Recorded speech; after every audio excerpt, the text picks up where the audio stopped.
서울 종로 뒷골목. 오래된 한옥 기와지붕 아래 세 남자가 살고 있다. 조선 말기부터 일제강점기까지 이어진 시간 속에서 이 세 남자는 각기 다른 시대 정신과 가치관을 품고 살아간다. 가장 먼저 등장하는 인물은 조부 조의관. 구한말 고위 벼슬아치로 관직 생활을 오래 한 그는 천석군 지주로서 집안의 권위를 상징하는 존재다. 그에게 중요한 건 체면과 혈통, 그리고 가문을 이어가는 종손의 명예다. 조불은 아들에게 사업을 물려줬지만 그 결정은 곧 후회의 씨앗이 된다. 둘째인 조덕기, 즉 아버지는 신식 문물을 접하고 근대적 상업 활동에 나섰지만 도박과 향락에 빠져 가산을 탕진하며 집안의 몰락을 부른 인물로 전락한다. 그는 부유한 유산을 물려받았음에도 그 모든 것을 술과 여자, 허영으로 날려버린다. 그런 아버지를 지켜보며 자란 조상훈. 3대의 마지막 주인공이자 이 소설의 핵심 화자다. 그는 일본 유학을 다녀온 인텔리 청년으로 자신의 세대에서 달라진 시대를 체감하며 할아버지와 아버지 사이에서 끊임없이 방황한다. 상우는 부친의 비리와 무능을 보며 경멸하지만 조부의 구술 역시 답답하게 느낀다. 그는 신문기자로 일하며 당시 일제의 억압 아래 언론 자유조차 허용되지 않는 암울한 현실에 분노한다. 하지만 그도 현실에 맞서 싸울 용기보다는 고뇌 속에서 좌절과 타협을 반복하는 인물이다. 조부 조의관은 아들 덕기가 첩까지 들이자 이를 참지 못하고 집안에서 내쫓는다.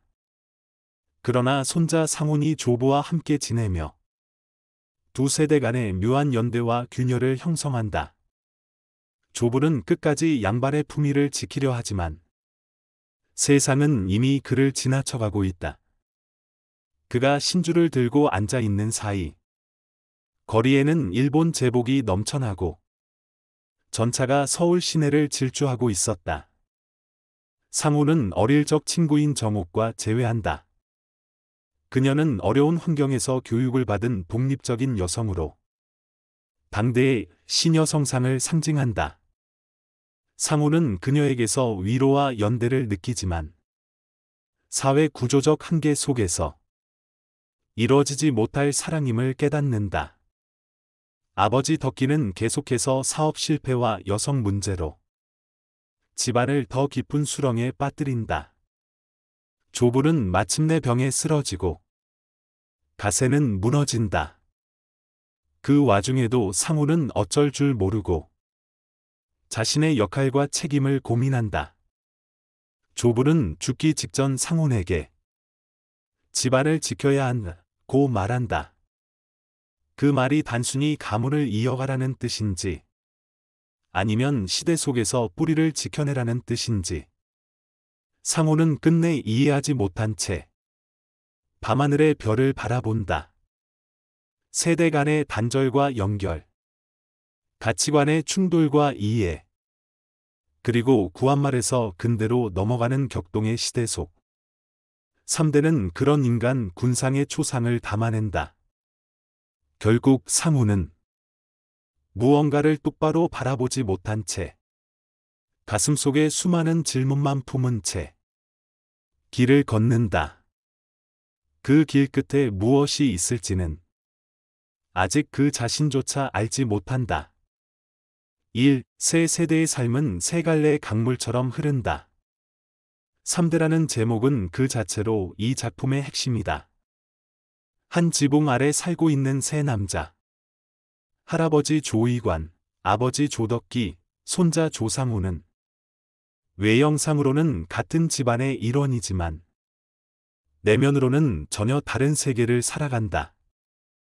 조의관은 유교적 전통과 가문을 지키려는 조선 말기의 양반적 정신을 상징한다. 그는 신주를 지키고 가문의 체면을 세우며 조상의 이름을 흩뜨리지 않기 위해 분투한다.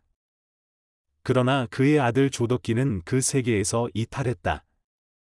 그는 일본 문물을 받아들였으나 이를 통해 새 시대를 연 것이 아니라 도박, 향락, 여성 문제에 휘둘리는 근대적 부패 인물로 전락했다.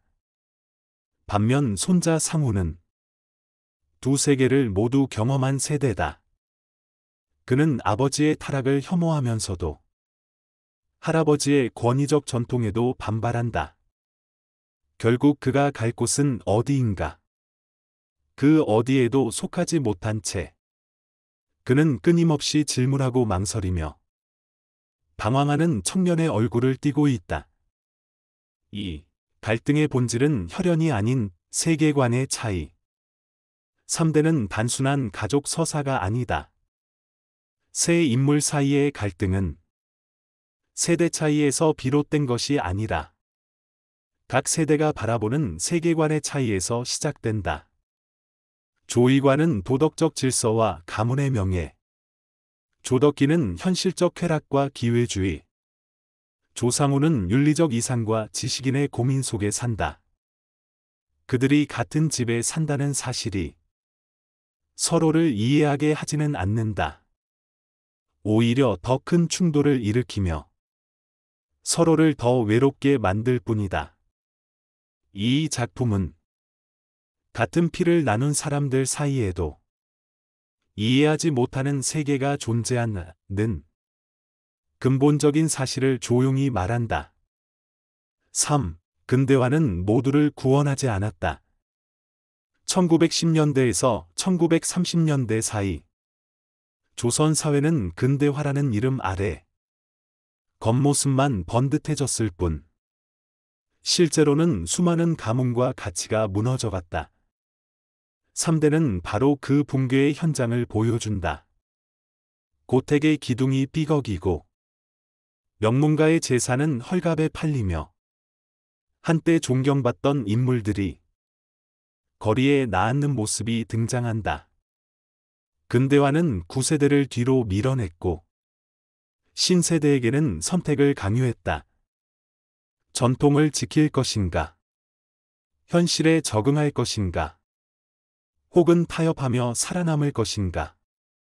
이 혼란은 조상훈의 마음을 흔든다.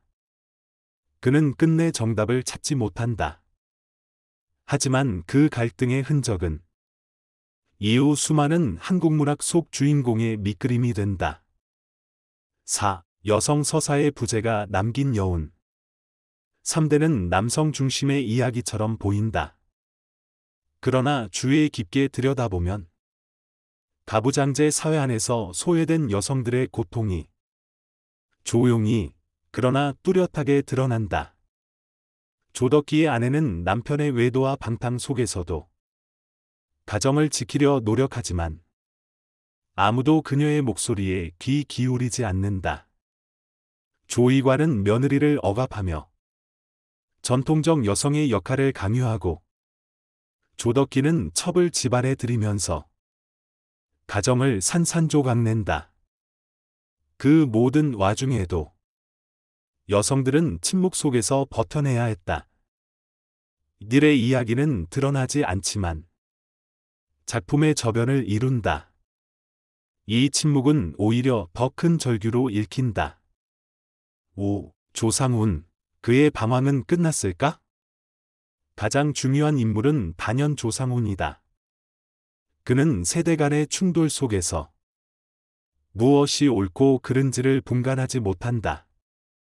그는 부조리한 현실을 비판하면서도 그 안에서 자신만의 자리를 찾지 못한다. 그는 이념을 말하지만 행동하지 못하고 사랑을 느끼지만 고백하지 못하며 정의를 외치지만 실천하지 못한다.